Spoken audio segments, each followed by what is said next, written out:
kembali lagi dalam segmen kesihatan. Kalau tadi kita dah berbincang mengenai berkhatan dari aspek kesihatan dan juga persediaan kanak-kanak, dan kali ini kita nak fokuskan kepada prosedur-prosedur yang dijalankan dan yang disediakan untuk berkhatan dan juga penjagaan selepas daripada itu.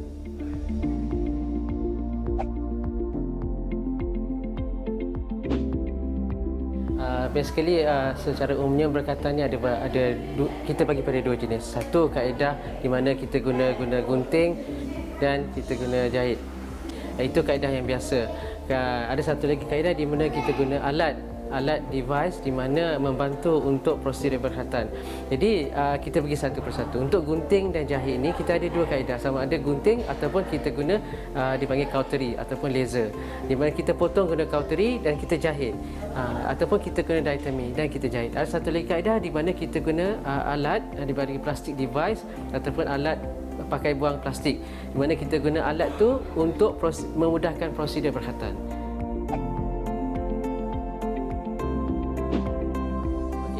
Secara amnya saya sangat setuju kalau anak-anak tu mandi sejuk dulu sebabnya ada saintifik di mana bila dia sejuk salur darah tu kecut, jadi pendarahan tu kurang ketika berkhatan. Tapi walau bagaimanapun tak perlulah benda tu diwajibkan. Kalau tak mandi pun tak apa, kita akan matikan darah waktu prosedur berkhatan tu. Tapi kalau dapat lagi baik. Jadi adat tu ada baiknya diteruskan.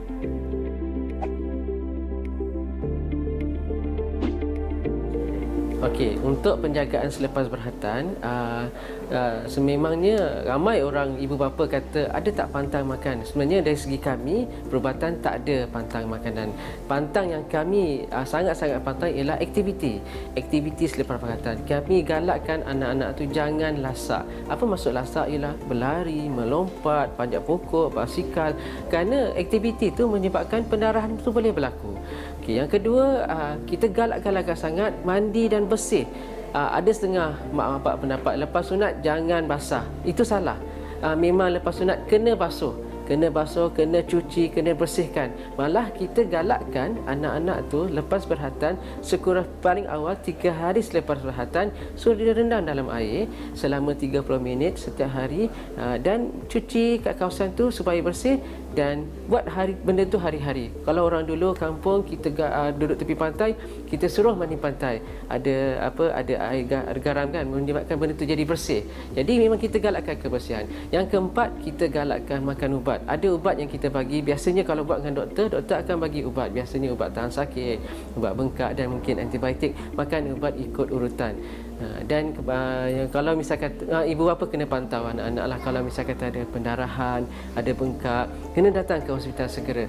Apa yang kami pentingkan sekarang sangat ialah pendarahan. Pendarahan ni boleh berlaku biasanya pada hari pertama tu ataupun hari kelima paling lambat. Biasanya kanak-kanak yang kecil kita risau hari pertama, hari kedua tu yang sangat crucial. Dia akan boleh berlaku pendarahan ketika hari pertama, kedua. Selepas hari ketiga, keempat, biasanya pendarahan tu jarang berlaku melainkan kalau ada jangkitan kuman. Jangkitan kuman ni dia akan datangkan bengkak, sakit, demam dan mungkin sakit waktu nak kencing. Jadi dapatkan nasihat doktor, sebaik-baiknya doktor yang buat sunat tu sendiri supaya dia tahu apa yang berlaku.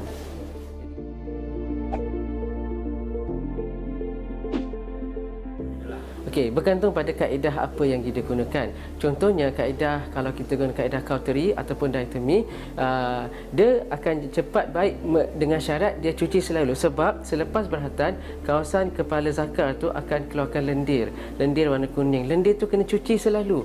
Kalau tak cuci, dia akan berkuping. Bila berkuping, dia lambat juga baik. Ambil masa dalam lebih kurang seminggu hingga 2 minggu.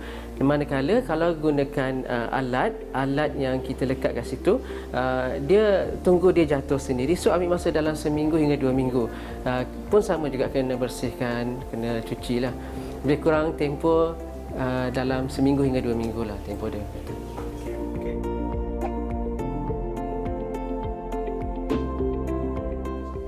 Okey, pesanan khususnya pada adik-adik, jangan dengar kata kata orang-orang kata sunat tu sakit, jangan dengar. Kena kuatkan semangat, cakap adik berani, adik tak takut, adik nak sunat. Kena cakap, tanamkan dalam hati macam tu. Jangan dengar kata sunat tu sakit macam kena gigit harimau. Tu salah tu. Okay, yang kedua, pada ibu bapa, pastikan anak tu dah betul-betul bersedia mentally, physically. Macam mana nak tahu? Basically dalam Islam dikatakan mumayyiz. Anak tu dah kenal erti bersih, erti matang, erti nak solat. Itu maksudnya anak tu dah bersedia. Kadang-kadang anak-anak ni umur 4 tahun dia cakap saya nak sunat, tapi dia tak tahu apa tu sunat sebenarnya. Jadi kita lah sebagai ibu bapa tentukan sama ada dia dah sedia ke belum. Yang kedua, pastikan tempat dan kaedah yang mana yang anak sunat.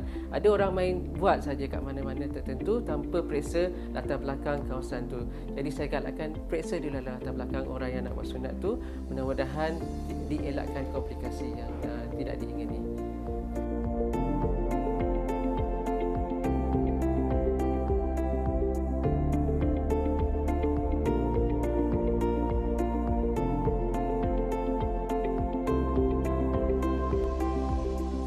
An-nazafatu minal iman. Kebersihan merupakan sebahagian daripada iman.